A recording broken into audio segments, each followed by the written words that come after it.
प्रणाली को अपनाया गया है। जिस तरह केंद्र में संसदीय शासन प्रणाली है और केंद्र में जिस तरह राष्ट्रपति जो है कार्यपालिका का हेड है, इसी प्रकार से आप देखें प्रांतों में भी जो राज्यपाल है वो कार्यपालिका का मुखिया है।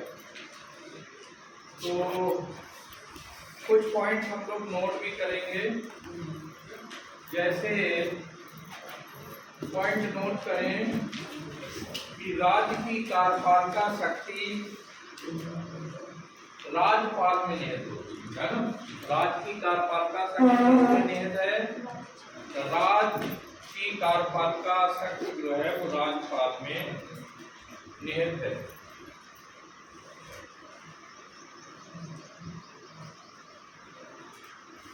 अनुच्छेद 153 में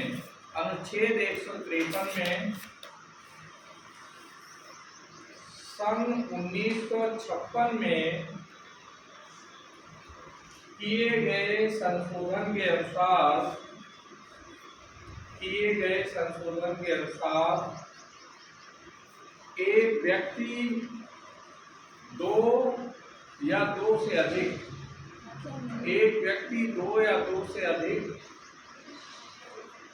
राज्यों का राज्यपाल नियुक्त किया जा सकता है।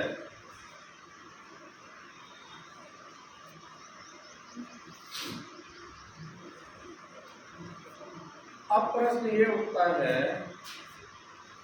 कि जो राज्य का राज्यपाल है वो किसके द्वारा मनोनीत किया जाता है? राष्ट्रपति के द्वारा मनोनीत किया जाता है राज्यपाल। अब देखें, जब संविधान सभा में राज्यपाल के पद का सृजन किया जा रहा था तो एट दैट टाइम ये डिस्कशन चल रहा था कि राज्यपाल का भी चुनाव होना चाहिए मुख्यमंत्री की तरह, है ना। जैसे मुख्यमंत्री को बाकायदे चुनाव किया जाता है वैसे राज्यपाल को चुना जाए, लेकिन फिर सर्वसम्मति इस पर नहीं बन पाई।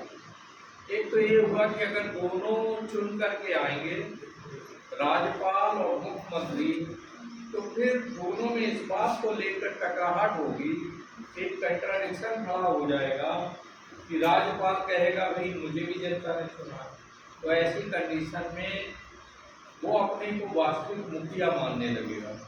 तो फिर हमने अब प्रश्न एक अगर आपके सामने ये रख दिया जाए कि राज्यपाल का पद हमने कहाँ से लिया है, किसी को पता है? जैसे उपराष्ट्रपति का पद कहाँ से लिया है? हाँ, यू आर राइट, पारुल ने सही बताया कि राज्यपाल का पद जो है हमने कनाडा से लिया है। कहाँ से लिया है? कनाडा से लिया है, क्योंकि संघात्मक शासन प्रणाली को हमने अमेरिका से नहीं कनाडा से ग्रहण किया, तो वहाँ से राज्यपाल का पद भी हमने ग्रहण कर लिया। और संविधानविदों ने कहा कि ये बेहतर रहेगा कि केंद्र के द्वारा राष्ट्रपति के द्वारा राज्यपाल को मनोनीत किया जाए।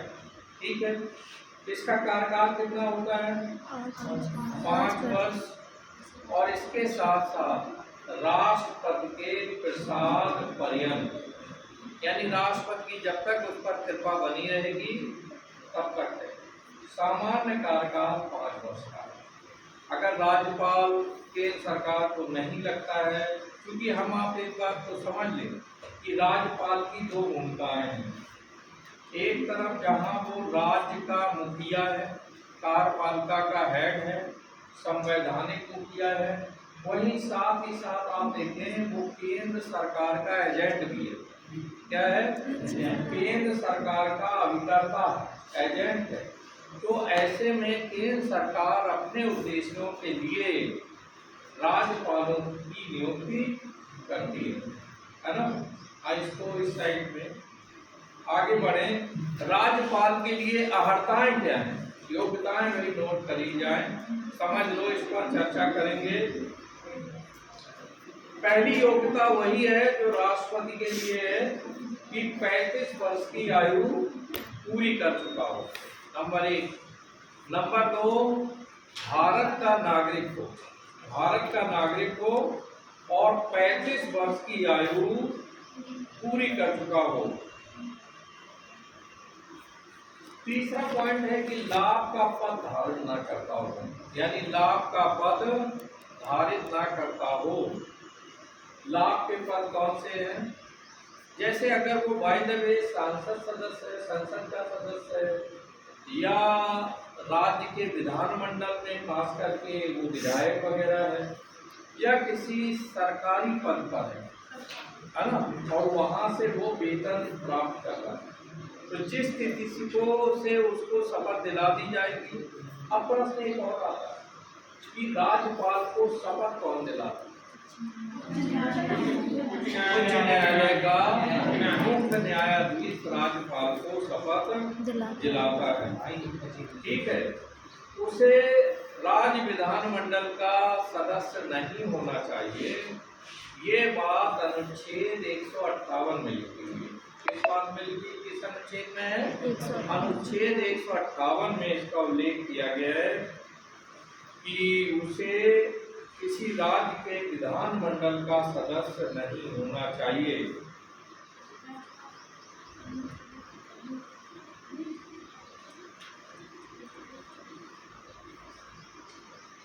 अच्छा बताएं, राज्यपाल को कितने वर्ष की आयु तक राज्यपाल बनाया जा सकता है? Question number 1। और क्वेश्चन नंबर 2, उसे कितनी बार बनाया जा सकता है? तो यहाँ आयु का वेरिएशन नहीं है। ये नहीं कि भाई उसे, ये तो न्यूनतम आयु तो है कि 35 वर्ष की आयु पूरी कर चुका हो। उसके बाद अपर लिमिट नहीं है कि उसे कितने वर्ष तक जो है वो काम कर सकता है ना? क्लियर? तो याद रहेगा। दूसरा आप देखें कितनी बार, इसके बारे में भी संविधान मौन है ना? जब तक मंत्रिमंडल, चाहे केंद्रीय मंत्रिमंडल, तब तक आपको लाभान्वित कर सकता है किसी भी व्यक्ति को राज्यपाल के पद पर। ठीक है भाई। आगे आप देखें, क्या पहले भी हटाया जा सकता है? 5 वर्ष से पहले हाँ हटाया, क्योंकि वो पूरी तरह से केंद्र सरकार राष्ट्रपति के प्रसाद पर्यंत है। कृपा या प्रसाद तब तक उसे मिलता रहेगा, है ना? वो तब तक वो पद पे बना। जहाँ प्रसाद हटा, कृपा हटी, तो वो हट जाएगा। लेकिन सामान्य कार्यकाल काम करने के लिए 5 वर्ष तक उसे कार्य करते रहना चाहिए। आगे आप देखिए वेतन कितना मिल रहा है भाई? 3.5 लाख। 3.5 लाख रुपए प्रति माह वेतन एवं अन्य सभी देय भत्ते। 3.5 लाख रुपए वेतन एवं अन्य सभी देय भत्ते, निःशुल्क निवास एवं संसद विधि द्वारा समय समय पर जो उसे अन्य लाभ देना चाहे वो भी सब उसे प्राप्त। रहने के लिए आलीशान राजभवन, काफी बड़े एरिया में बना होता है, तो उसमें वो आराम से एक राजा की तरह, क्योंकि वो प्रदेश का संवैधानिक मुखिया है, कार्यपालिका का हेड है ना, बहुत ही सम्मान का पद है। तो ऐसी कंडीशन में राजभवन, आप लोगों में से कितने लोगों ने अपने प्रदेश का राजभवन देखा? आप तो भाई देखा है ना? विधानसभा से थोड़ा आप आगे बढ़ेंगे, राइट हैंड में राज्यपाल का राजभवन है ना? और यस,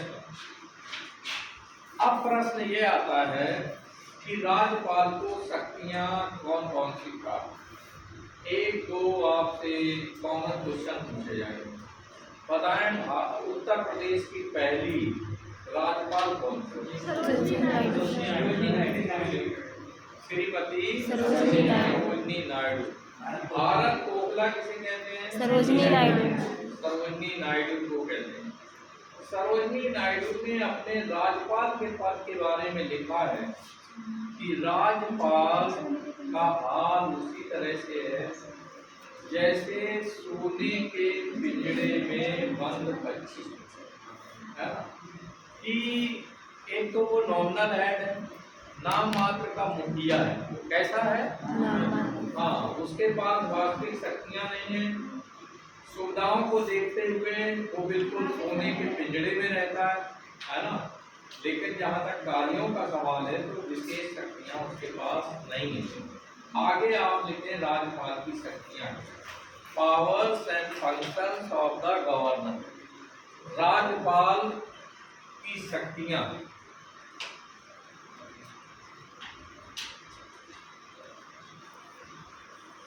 और उसका स्टेटस क्या है।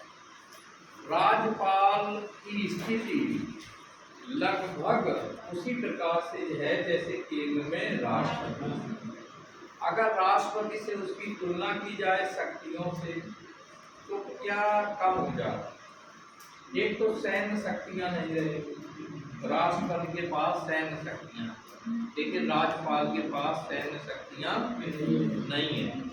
इसके अलावा कूटनीतिक शक्तियां, ऐसी शक्तियां नहीं है, क्योंकि विदेशों के राजदूतों को राष्ट्रपति नियुक्त करता है, देश राज्यपाल भी नियुक्त करता नहीं है। तो कूटनीतिक और वैदेशिक शक्तियां जो है वो राज्यपाल के पास नहीं।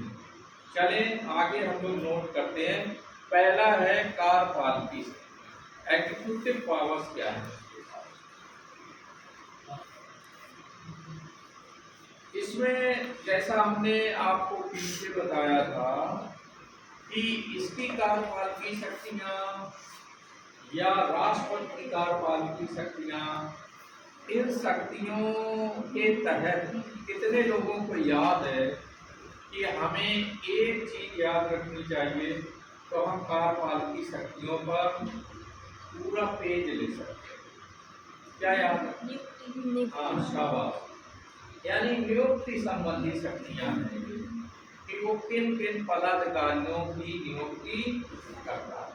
ठीक है, याद रहेगा। ऐसे राष्ट्रपति केंद्र में करता है और राज्यपाल प्रदेश में करता है। नंबर 1, बहुमत प्राप्त दल या दलों के नेता को वो मुख्यमंत्री नियुक्त करता है। पहला पॉइंट है कि दल या दलों के नेता को वह मुख्यमंत्री नियुक्त करता है और मुख्यमंत्री की सलाह पर, जैसे केंद्र में है, मुख्यमंत्री की सलाह पर वह अन्य मंत्रियों की नियुक्ति करता है।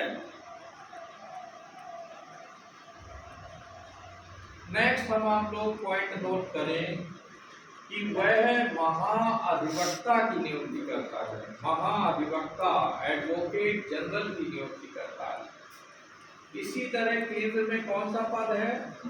महान्यायवादी या अटॉर्नी जनरल, उसकी नियुक्ति राष्ट्रपति करता है। इसके अलावा राज्य लोक सेवा आयोग के अध्यक्ष एवं सदस्यों की नियुक्ति करता है। राज्य लोक सेवा आयोग के अध्यक्ष एवं सदस्यों की नियुक्ति करता है।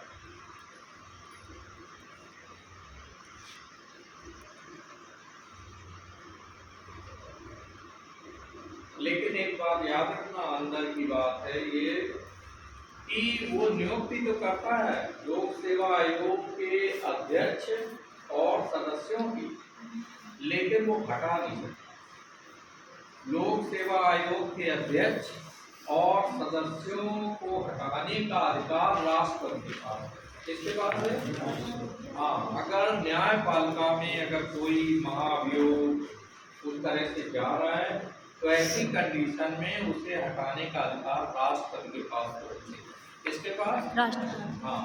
आगे बढ़े। नेक्स्ट है संविधान के अनुच्छेद 333 के अनुसार, ये अंडरलाइन कर लेना, संविधान के अनुच्छेद 333 के अनुसार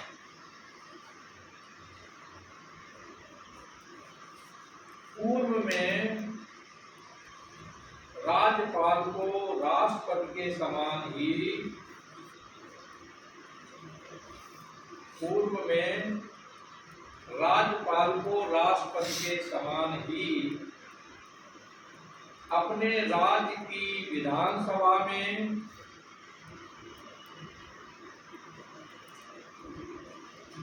एक एंग्लो इंडियन समुदाय के सदस्य को नामित करने का अधिकार था। नामित करने का अधिकार था, लेकिन अब है क्यों नहीं? अब ये अधिकार नहीं है।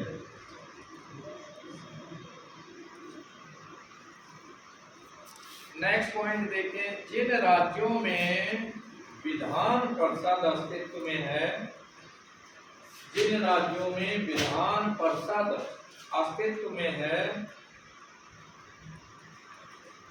वहां राज्यपाल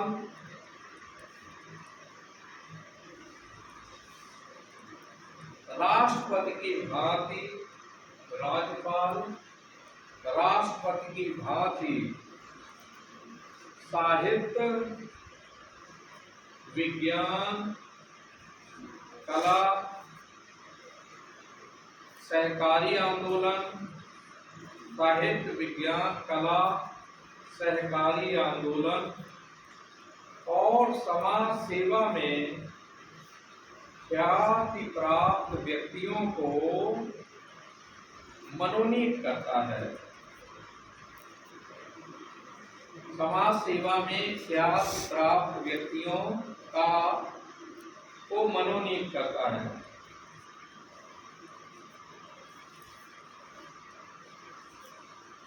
अब प्रश्न ये उठता है कि राज्यपाल की कार्यपाल की जो शक्ति है वो किस सूची से संबंधित है? संघ सूची, राज्य सूची या समवर्ती सूची? राज्य सूची। तो राज्य सूची विशेष करके राज्य सूची से संबंधित है कि राज्य सूची से संबंधित विषयों पर कानून बनाने का जो भी अधिकार है और उसमें जो राज्य विधानमंडल कानून बनाएगा।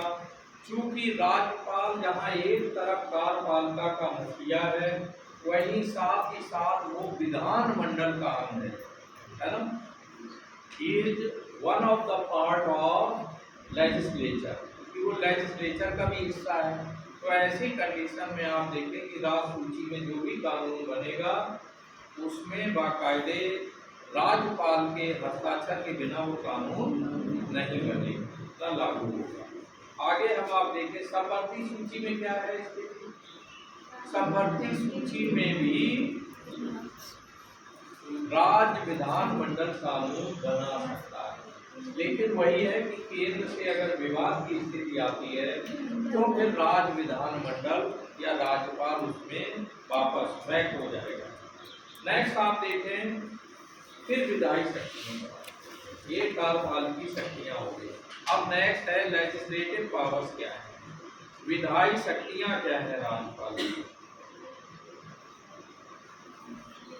अब जैसा हम सबको विदित है कि राज्यपाल राष्ट्रपति के भांति राज्य विधानमंडल का पहला या तीसरा अंग।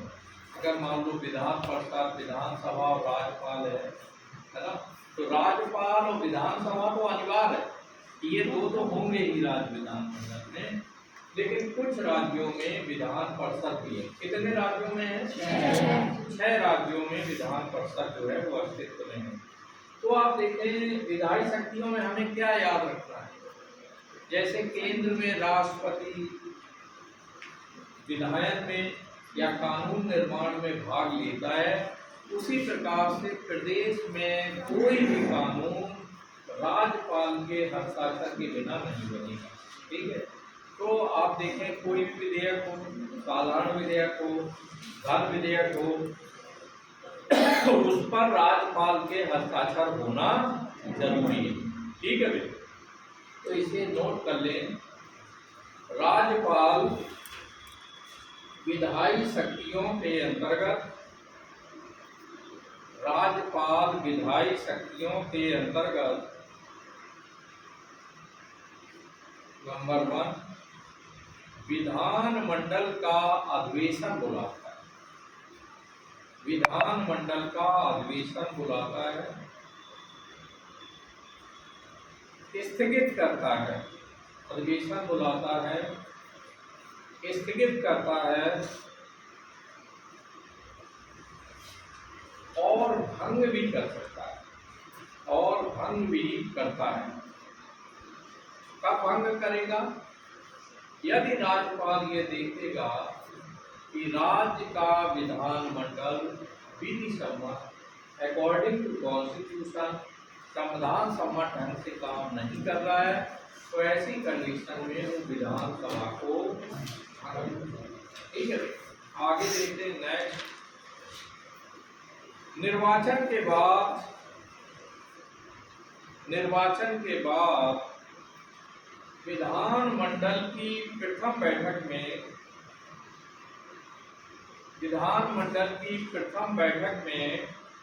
राज्यपाल एक या दोनों सदनों को संबोधित करता है। एक या दोनों सदनों को संबोधित करता है। इसके अतिरिक्त उसे विधानमंडल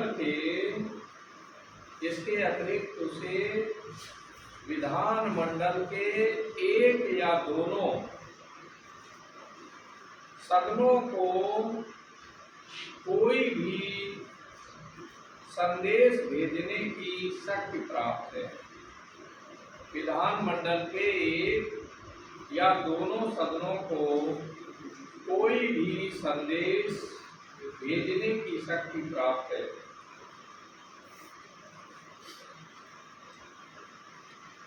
नेक्स्ट पॉइंट, राज्य विधानमंडल द्वारा पारित विधेयक पर उसकी स्वीकृति आवश्यक है।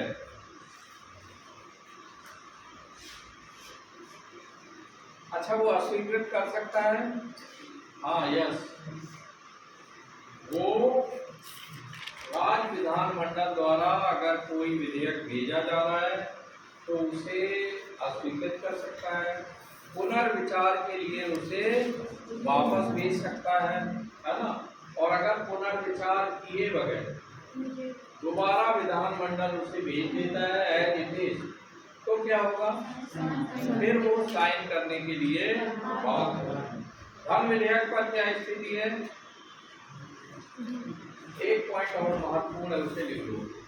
राज्यपाल कुछ विधेयकों को राष्ट्रपति की स्वीकृति के लिए भी संरक्षित रख सकता है।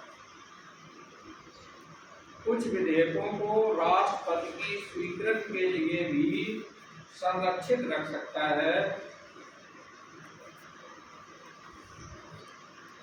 अब प्रश्न ये अगर आपसे पूछ दिया जाए कि वो कौन से विधेयक हैं जिन्हें राज्यपाल राष्ट्रपति की सम्मति के लिए स्वीकृति के लिए रख लेता है ना, कितने तरह के वो विधेयक होंगे?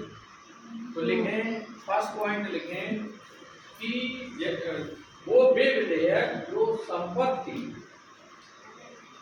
के अनिवार्य रूप से अधिग्रहण करने, वे विधेयक जो संपत्ति के अनिवार्य रूप से अधिग्रहण करने या उच्च न्यायालय की शक्ति में कमी करने से संबंधित हो, या उच्च न्यायालय की शक्ति में कमी करने से संबंधित हो, उन्हें ही राज्यपाल राष्ट्रपति की स्वीकृति के लिए रखता है। उन्हें ही राज्यपाल राष्ट्रपति की स्वीकृति के लिए रखता है। तो किस तरह के कितने हैं ये विषय? एक संपत्ति रिगार्डिंग है, प्रॉपर्टी रिगार्डिंग, और दूसरा है मान लीजिए अगर गवर्नर उच्च न्यायालय के पद को घटाना चाहता है तो फिर उस मामले को, या मध्य प्रदेश सरकार राज्यपाल के पद को घटाना चाह रही है, तो ऐसे विधेयकों को वो राष्ट्रपति की अनुशंसा के लिए, अनुमति के लिए वहाँ भेज देगा केंद्र के पास। ठीक है, आगे लिखें, राज्यपाल आवश्यकता पड़ने पर विधानमंडल की बीच की अवधि में बैठक, बीच की अवधि कौन सी हुई, अर्थात जब अधिवेशन ना चल रहा हो तो अध्यादेश जारी कर सकता है,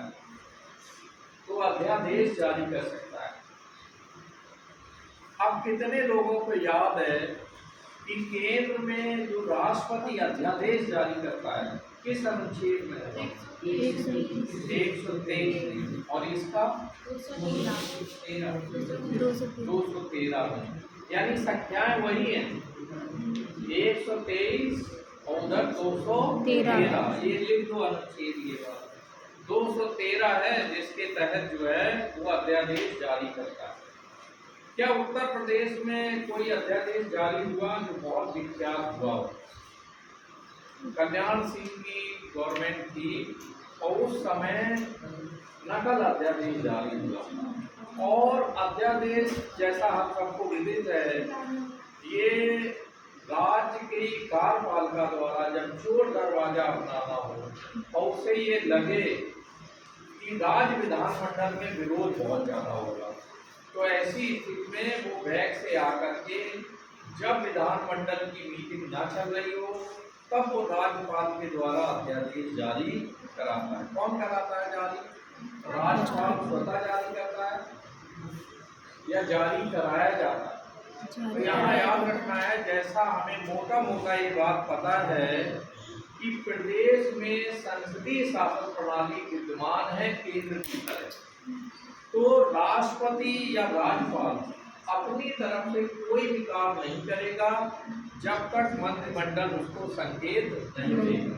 ठीक है, इसीलिए आप देखें राष्ट्रपति या राज्यपाल को उसके कार्यों के लिए दंडित नहीं किया जा सकता, अपराधी नहीं घोषित किया जा सकता, क्योंकि जैसा हम सबको पता है कि ब्रिटेन के बारे में ये कहा जाता है कि राजा कोई गलती नहीं करता, A king can do no mistake, यानी राजा कोई गलती नहीं करता।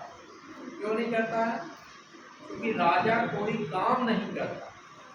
बात समझ लो, अगर काम करेंगे तो गलती होने की संभावना है, तो वो तो नाम मात्र का मुखिया है, कुछ वो करता ही नहीं है, सारा जो है मंत्रिमंडल उससे करवाता है, तो अगर कहीं कुछ गलती होती है तो पकड़ा कौन जाएगा?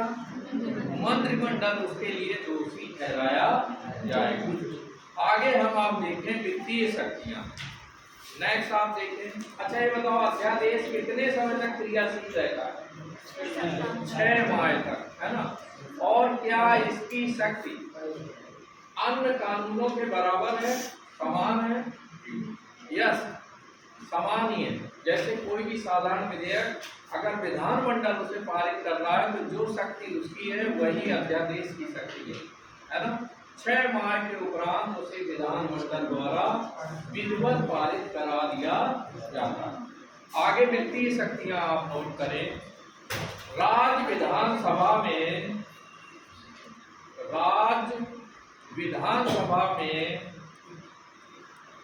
राज्यपाल की पूर्व स्वीकृति के बिना कोई भी धन विधेयक प्रस्तुत नहीं किया जा सकता है।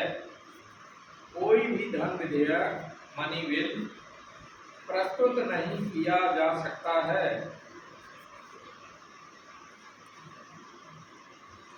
दूसरा पॉइंट, वह प्रतिवर्ष व्यवस्थापिका में बजट प्रस्तुत करवाता है। वह प्रतिवर्ष व्यवस्थापका में बजट प्रस्तुत करवाता है।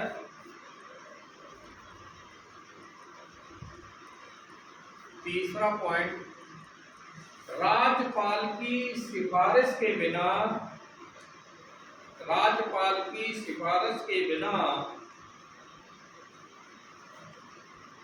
कोई भी अनुदान की मांगें सदन में प्रस्तावित नहीं की जाएंगी।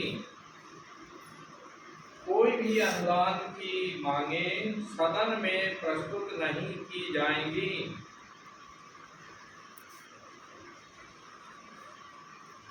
नेक्स्ट पॉइंट, राज्य की संचित निधि पर राज्यपाल का अधिकार रहता है।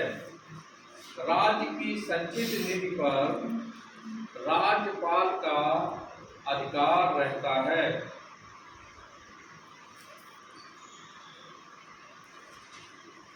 अब आप देखें कि संचित निधि से कोई भी व्यय करने के लिए वो निर्देश दे सकता है, तो संचित निधि से उसको व्यय करवा सकता है ना। इसमें आप देखें राज्यपाल को संचित निधि पर लगभग होल सोल जो है कमांड प्राप्त है। आगे देखें न्यायिक शक्ति, जुडिशियल पावर्स क्या है, ये बहुत सरल है। जुडिशियल पावर्स में हम लोग याद रखेंगे कि राज्य सूची से संबंधित जो विषय हैं उन पर अगर किसी व्यक्ति ने अपराध किया है तो उसके अपराध में जो सजा मिली हुई है उस सजा को वो कम कर सकता है। मृत्यु दंड को नहीं, आजीवन कारावास है ना, आजीवन कारावास या दंड जो मिला है उसको वो कम कर सकता है, कटौती कर सकता है ना। लेकिन क्या संघ सूची पे कर सकता है? नहीं कर सकता। कौन करेगा संघ सूची में? राष्ट्रपति। अच्छा, किसी व्यक्ति ने प्रधानमंत्री का मर्डर कर दिया है, व्यक्ति ने या व्यक्ति समूह, तो उस पर कौन क्षमादान देगा? और वो काम किसी राज्य की सीमा में हुआ है, राज्य की सीमा में वो अपराध हुआ है कि देश के प्रधानमंत्री का मर्डर हो गया, ठीक है, तो कौन क्षमादान देगा इसमें? जैसे मान लो राजीव गांधी की हत्या कहाँ हुई? तमिलनाडु। श्रीलंका से जुड़े हुए लिखे आतंकवादी उनकी हत्या की। इंदिरा जी की हत्या में कौन लोग शामिल थे? जो कमांडो थे, जो बॉडीगार्ड थे, उन्होंने इंदिरा जी की हत्या की, है ना भाई। और वो भी एक तरह से बॉडीगार्ड जरूर थे, लेकिन खालिस्तानी जो कमांडो मोर्चे से वो लोग शक्ति प्राप्त कर रहे थे, है ना। एकमात्र ऐसा प्रधानमंत्री है जिसे पता था कि जो लोग उसकी सुरक्षा में लगे हुए उनसे उसकी जान का खतरा है। श्रीमती इंदिरा जी को ये पता था, क्यों ना था। भुवनेश्वर में 30 अक्टूबर को जो जनसभा हुई उड़ीसा में, उसमें उन्होंने खुलकर बोल दिया कि मेरी जान को खतरा है। मुझे पता है, क्योंकि रॉ और आईबी ये इनपुट जो है वो प्रधानमंत्री को डायरेक्ट देते है ना। तो उन्हें पता था कि बाकायदे षड्यंत्र किया जा रहा है उनकी हत्या के लिए। लेकिन आप देखें कि इंदिरा जी ने सिख सुरक्षा गार्ड को अपनी रक्षा से नहीं हटाया। रॉ ने सजेशन दिया, आईबी ने दिया सजेशन दिया, हटा दें। तो इंदिरा जी का जवाब क्या था कि एक अल्पसंख्यक समुदाय में गलत मैसेज आएगा कि देश का प्रधानमंत्री इस अल्पसंख्यक समुदाय पर विश्वास नहीं करता। आज जैसे हम लोग आम कहते हैं, किसी भी व्यक्ति को सर्टिफिकेट दे देते हैं कि वो पाकिस्तान के हैं, तो भाई है ना, या वो देशद्रोही है, कितनी जल्दी देते हैं सर्टिफिकेट। लेकिन इंदिरा जी ने, समझ लीजिए इससे बढ़कर क्या होता है कि अपने प्राण जो है दे दिए, लेकिन एक समुदाय विशेष में ये मैसेज न जाए कि देश का प्रधानमंत्री उन पर विश्वास नहीं करता। बड़ी बात है ना। क्योंकि हमें देखना होता है कि जो लोग जितने गर्मा में पद पर बैठे हुए हैं उनकी जिम्मेदारी उतनी बड़ी होती है। अब कोई लोग कहते हैं, आप देखिए मंचों से कहता, कुछ लोग अपने कपड़ों से पहचाने जाते हैं, सुना होगा बात। अब आप देखें देश का जो सर्वोच्च पदाधिकारी ये कहे कि कुछ लोग कपड़ों से पहचाने जा सकते हैं, वेशभूषा से पहचाने जा सकते हैं, तो इसे हम कहेंगे सेम सेम सेम, है ना। कि जो सबसे बड़े संवैधानिक पद पे बैठा हुआ है उससे, चूंकि राजा क्या है, राजा का हाल पिता जैसा है और सारी जनता का उसे पुत्रवत पालन करना चाहिए और उनमें कोई भेदभाव नहीं करना चाहिए। लेकिन भाई यहाँ जो भी है, that is the matter of politics. Politics में हमें अपना के बुलाना है वोट, चाहे जिसको आप चाहे जैसा डिक्लेयर करते रहें, लेकिन नहीं करना चाहिए, क्योंकि we are bound to our constitution. हम लोग अपने संविधान से बंधे हुए हैं और जो जितने गर्मा में पद पे हैं उनकी जिम्मेदारी उतनी ज़्यादा बड़ी है। उन्हें ऐसे केवल किस लिए बोला जा रहा है, आप समझ गए होंगे किसके लिए बोला जाता है? वोटों के ध्रुवीकरण के लिए, है ना, कि वोटों का ध्रुवीकरण हो जाए और ये मैसेज चला जाए पब्लिक में कि देश का वो सर्वोच्च पदाधिकारी कुछ लोगों पर विश्वास नहीं करता, एक संप्रदाय विशेष पर विश्वास नहीं करता है, तो ये चीज़ें देश हित में अच्छी नहीं होती हैं। ये बात हमें बहुत अच्छी तरह समझ लेना है। वास्तव में हम अपने क्षणिक हित के लिए ऐसा करते हैं। आगे हम आप देखें, न्यायिक शक्तियाँ क्लियर हो गई। अन्य शक्तियाँ क्या है? अन्य शक्तियाँ क्या है? भाई देखिए ऐसा है कि कोरवाल जी हमारे बहुत अच्छे हैं, तो आप उनको बार बार मत देखा, वो थोड़ी दोषी है, दोषी वो लोग हैं जो ये सारा सब कुछ कर जाते हैं केवल अपने व्यक्तिगत लाभ के लिए, है ना। तो हम लोग देश प्रेमी हैं, इस बात को समझेंगे। गलती सबसे होती है, कभी कभी मिसकंसेप्शन हो जाता है, हम नहीं समझ पाते हैं, लेकिन जब आज हम समझ रहे हैं कि ये चीज़ सही नहीं है, देश हित में नहीं है, तो we are not in that support, हम उस सपोर्ट में नहीं है ना। आगे बढ़ें।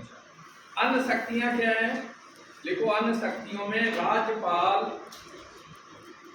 राज्य लोक सेवा आयोग का वार्षिक प्रतिवेदन, राज्यपाल राज्य लोक सेवा आयोग का वार्षिक प्रतिवेदन और राज्य की आय व्यय के संबंध में, राज्य की आय व्यय के संबंध में महालेखा परीक्षक, नियंत्रक एवं महालेखा परीक्षक का प्रतिवेदन प्राप्त करता। क्या करता है भाई? महालेखा परीक्षक का प्रतिवेदन यानी रिपोर्ट प्राप्त करता है और उन्हें विधानमंडल के समक्ष रखवाता है, और उन्हें विधानमंडल के सामने रखवाता है।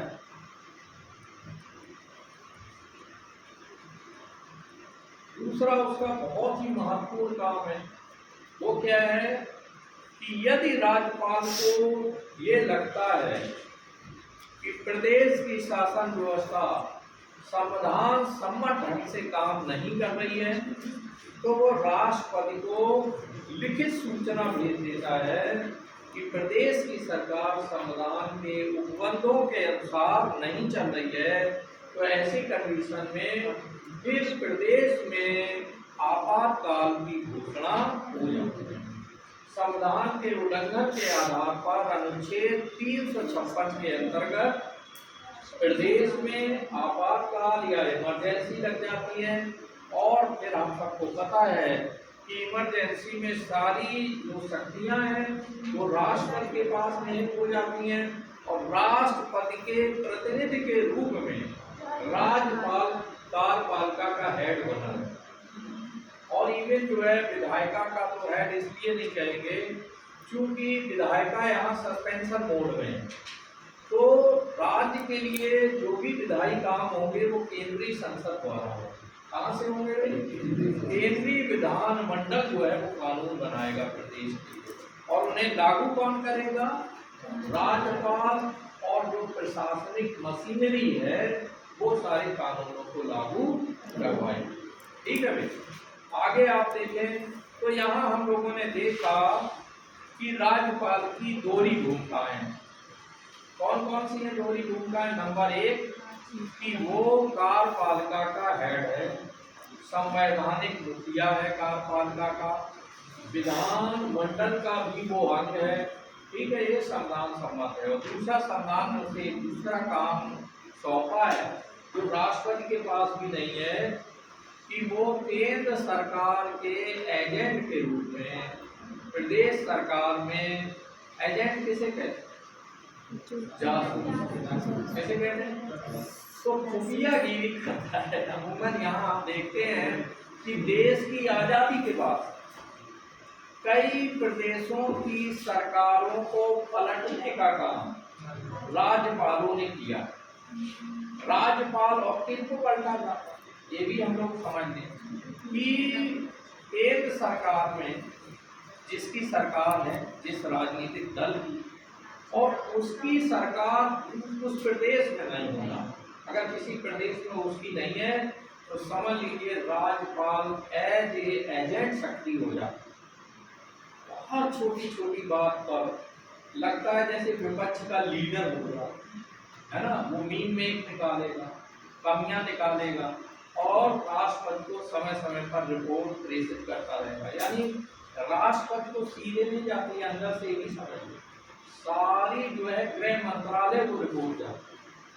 ठीक है, और गृह मंत्रालय इस ताक में रहता है कि कैसे उस प्रदेश में जहाँ हमारी पार्टी की सरकार नहीं है उसको गिरा दिया है ना। इसलिए आप देख रहे होंगे चाहे ममता बनर्जी हो, चाहे केरल के राज्यपाल की कंडीशन हो, है ना, ये भिड़ंत में रहते हैं। हाँ, एंटी है वो रहता है, टकराव रहता है बहुत ज्यादा, क्योंकि जनता की पूरी ताकत मिली रहती है। तो ऐसी कंडीशन में जो राज्य मंत्रिमंडल है वो दबाव में नहीं आता है, लेकिन राज्यपाल भी अपनी हरकतों से जो है बाज नहीं आती। यानी अगर सेम सरकारें हैं, केंद्र में जिसकी सरकार है और प्रदेश में भी उसी की सरकार है, तो 100 खून माफ है। कितने? 100। हाँ, कितने भी कुछ गलत काम करते रहो तब राज्यपाल लगता है कि उसे सांप सूंघ गया है, वो फिर कोई रिपोर्ट नहीं भेजेगा, है ना। और अगर विपक्ष की है सरकार तो फिर उसका काम है बराबर बिल्कुल विपक्ष की भूमिका में आ जाना। तो इसको लेकर आप देखिए शुरू से ही राज्यपाल की भूमिका पर प्रश्न चिन्ह लगता रहा है कि राज्यपाल को ऐसा नहीं करना चाहिए, क्योंकि वो संवैधानिक पदाधिकारी है। लेकिन अंदर से हम सबको पता है कि जैसे केंद्र में सत्ता बदलती है सभी राज्यों के राज्यपाल बदल दिए जाते, और केंद्र सरकार अपने जो उनके बहुत समर्थक लोग होते हैं ऐसे लोगों को राज्यपाल के रूप में उन प्रदेशों में भेज देता है, और 5 वर्ष से पहले राष्ट्रपति उन प्रदेशों से राज्यपालों को वापस बुला देते हैं। वो बात अलग है, उसके बाद वो लोग कई लोग कोर्ट में चले जाते हैं कि अभी तो मेरा कार्यकाल पूरा नहीं हुआ। लेकिन जो एक टर्म लगा हुआ है कि राज्यपाल राष्ट्रपति के प्रसाद पर्यंत काम करेगा, अब राष्ट्रपति नहीं दे रहे हैं प्रसाद, जाहिर है वापस आ जाएगी, है ना। तो जाहिर है वहाँ सर्वोच्च न्यायालय या न्यायपालिका के हाथ बंधे हुए है ना, वो संविधान से बाउंड है, और संविधान में अगर नहीं लिखा है तो वो फिर उसे नहीं मेंटेन कर सकता। अगला आप देखें, अध्यादेश की शक्ति क्लियर हो गई, किस अनुच्छेद में है? हाँ, अच्छा, निषेधाधिकार की शक्ति भी राज्यपाल को मिली हुई है, वीटो। किस पे वीटो करेगा वो? साधारण विधेयक पर। जैसे राष्ट्रपति साधारण विधेयक पर जो वीटो करता है ना, तो यहाँ राज्यपाल भी उसी तरह करता है। इसे पॉइंट को नोट कर लो, वीटो या निषेधाधिकार विधानमंडल के दोनों सदनों द्वारा पारित विधानमंडल के दोनों सदनों द्वारा पारित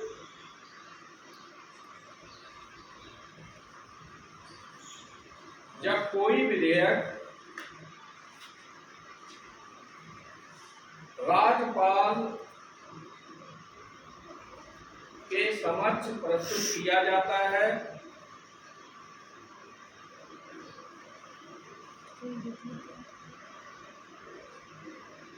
तो राज्यपाल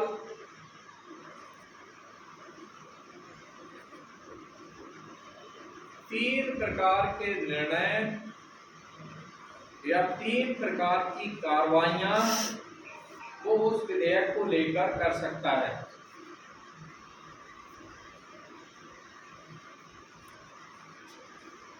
नंबर एक यह है कि वह घोषित कर सकता है कि वह विधेयक को अपनी स्वीकृति नहीं दे रहा है।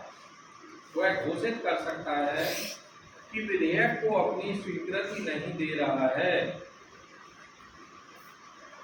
वह घोषित कर सकता है कि वह विधेयक को अपनी स्वीकृति नहीं दे रहा है। तो इस दशा में क्या होगा?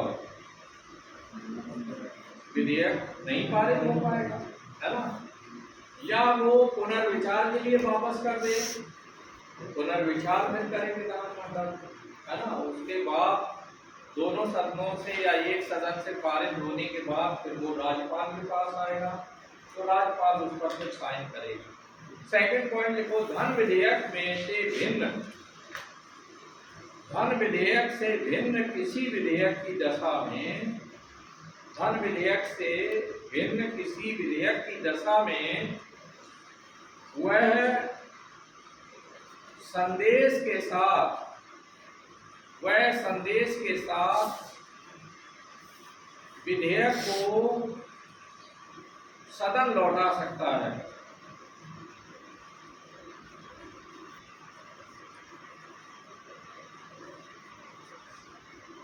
और तीसरा है कि वह किसी विधेयक को राष्ट्रपति के विचार के लिए भी आरक्षित रख सकता है। राज्यपाल किसी विधेयक को राष्ट्रपति के विचार के लिए भी आरक्षित रख सकता है।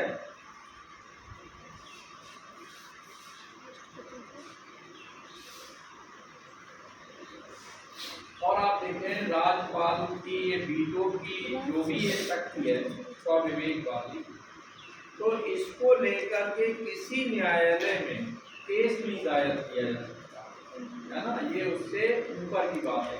ठीक, आगे आप देखें, अब नेक्स्ट है मुख्यमंत्री एवं मंत्रिपरिषद, है ना? तो इसको नेक्स्ट टॉपिक में हम लोग डिस्कस करेंगे। अब हम आपसे कुछ क्वेश्चन करेंगे जिन्हें इसको